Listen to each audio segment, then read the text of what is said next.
May mga taong nagsasabi sa akin ng diretso sa mukha ko. May mga taong sumusubok na lumapit sa akin, pre. Nakaranas ako.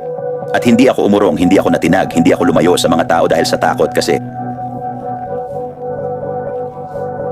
Hindi dahil ginawa ni Eric, kundi dahil puno ako ng Diyos at pag-ibig. Ang pag-ibig at Diyos ang nagbigay sa akin ng lakas, alam mo?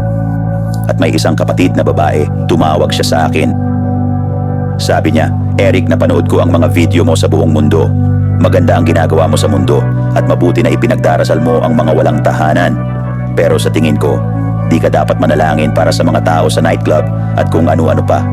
At ako, at alam mo, tiningnan ko siya at sinabi, sinasabi mo bang okay lang ipagdasal ang mga taong lansangan, walang bahay at mahal sila ng Diyos pero di niya mahal ang nasa nightclub, strip club, gumagamit ng cocaine, nakikipagtalik sa maraming babae at mga babaeng nagbebenta ng sarili, ganito, ganyan.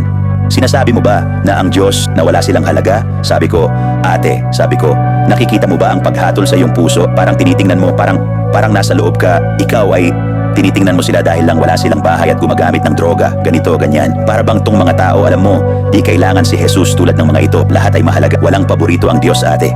Sabi ko, lubos kang nalilinlang tungkol dito.